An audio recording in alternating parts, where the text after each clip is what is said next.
Hey, this is Marlee Scott, and this is Focus on the 615.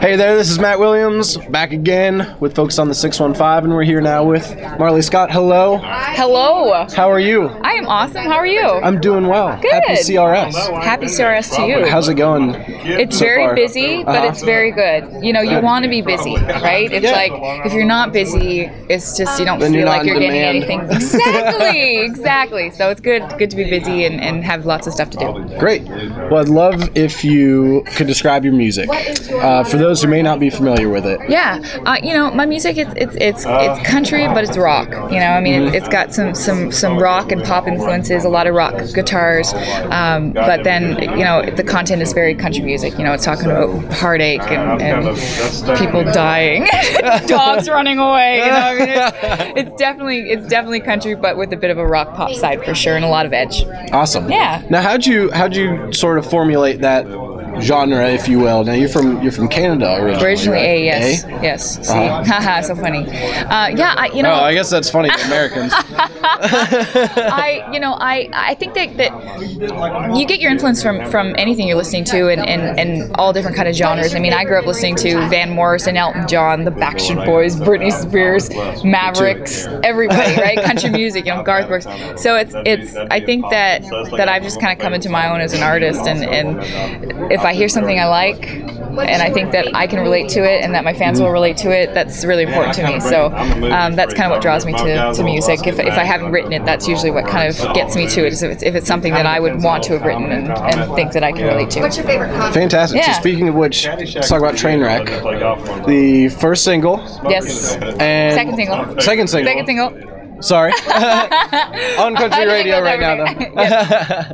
Yeah. So tell us sort of about that song and how it came to you.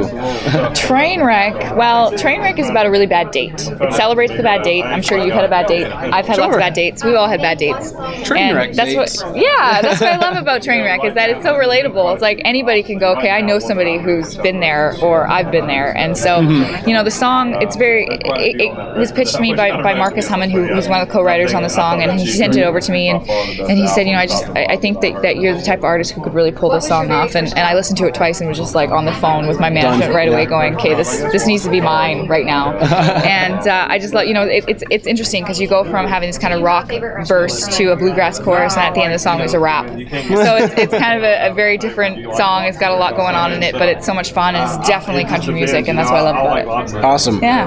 Now, tell us who sings background vocals on the song. Vince Gill. We're picking up names. Vince Gill. No. Picking up names. Yeah, and we got How'd Vince that on. happen? You know, I have a great manager. My manager's known Vince for years, and we always thought we were in the studio, my producer and I, and we're going, it was so cool to get a really great bluegrass harmonizer on this song. And so Vince's name came up, and so we approached my manager and said, like, do you think that this can happen? Can you do this? And he's like, well, I'll ask him. I mean, worst he can say is no. You're right. And so I thought he'd say no because I'm a new artist and whatever. And Jerry, my manager, approached him and said, hey, would you do this? And Vince listened to the song and said, yeah, you know, I like the song, why not? And so he came in and did a fantastic part on it, and it's one of those kind of pinch me moments that you go, like, Vince Gill's on my song on the radio? This is Vince Gill. Yeah, it's so cool. So, but he seems like such a nice guy. Yes, he's very nice guy. Like he'd do anything for anybody. So. And I think that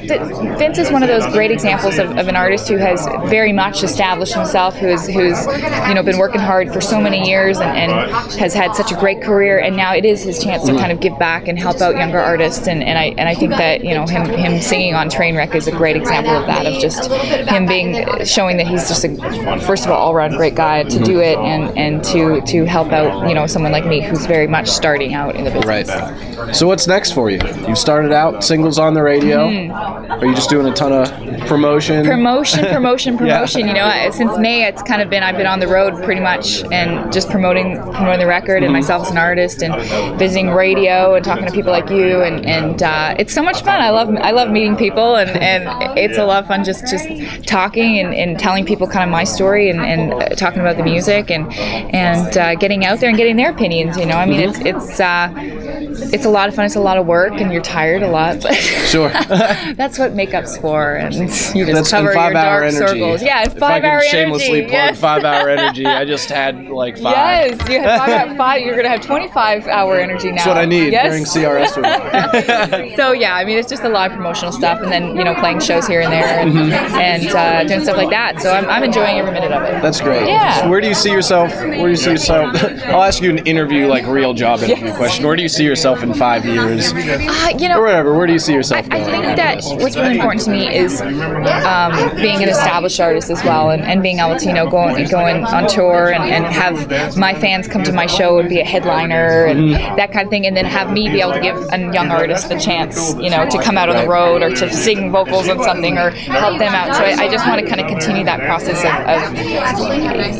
helping everybody out and doing that, because that's what it's all about in the end. Is just enjoying it and loving it, and of course getting some recognition. Obviously, it'd be great to be nominated for an ACM or a CMA or anything like that. Yeah. But yeah, I mean, I think that in the end is to have enough of a fan base that I can go out and play shows and just be an established artist. Awesome. Well, you're well on your way. Thank you. So best of luck to you. Thank you very much. And I heard now you're online. Tell us where we can find you online. I am on, I have a website, marleescott.com, MarleeScott.com. I've also got a Facebook page, so facebook.com/Marlee Scott Music. And, Music? Yes. Uh-huh. And Twitter, so twitter.com/Marlee Scott. And of course YouTube and everywhere, search me on YouTube. I got lots of YouTube videos as well. That's what I heard about your site is you do baking. I do. Yes, I have a website I do called Make It or Bake It, and it's on YouTube, and I love baking especially. I love cooking, but baking especially, and so we thought to kind of show people another side of me and show them that I do have other things I do other than sing and play guitar. We would do these webisodes, and it seemed to have turned into this like costume party, because every episode I dress in like themes. So we had one that I made a football-shaped banana bread loaf, and I dressed like a cheerleader, and we do one that I'm dressed as a cowgirl because I made campfire chili, and we did one that I'm dressed as like a 50s housewife because I made these squares, and anyways, it's always a different costume every time, so that's one of the fun. It's fun for me to do that, and my stylists are always going, "What can our next costume be?" We're becoming regulars at like the costume shop, but it's a lot of fun. So you're an actor of sorts. Yeah. A baker, a singer, yes, a player. It's all together, and check out the Make It or Bake It, and you'll see all sorts of things. and a horseback rider yes. here as well. Yes. And you used to do that professionally? I wouldn't say professionally. Equestrian? I was an equestrian. I did show my horse, and it was a lot of fun. But I wouldn't say professional. I didn't get paid to do it, which sucks because I wish I did. But I bet in the end I had to choose between the horseback riding and the singing career, and I chose singing. You can't show your horse at CRS. No, I don't think it would go over so well if I ran in here with my horse. I'm pretty sure that would scare a lot of people away. It would be really good publicity. Very good publicity. What's your horse's name? Do you have Sidra. One, several? Her name's Sidra. Sidra. And my mom actually still has her, so she's back in Canada, and she's semi-retired now because I'm obviously not riding anymore. So my mom just kind of uses her as her little trail horse and does that. And when I get home, in the holidays, I see Sidra making a guest appearance in a video. Oh, I'm sure she will eventually. Yes, it's just a matter of time. So. All right. Well, we look forward to everything you have coming up. Thank you so Check out much. Trainwreck and Marlee Scott. Everything online and Make It or Bake It. Make It or Bake It. Thank and you so much. You can check us out, Focus on the 615, and we're also on Twitter, Facebook, and we should have your stuff up there. Hopefully, send us some stuff. We'll review it. We'll get it up there. Awesome! Yay! That's so cool. Great. Final thing, message to your fans. Message to my fans. Check out Trainwreck. It's going to be on iTunes on March 5th and debuts on CMT on March 6th. So thank you so much, guys. Thank you very much. Thank you. Been a pleasure. Thanks.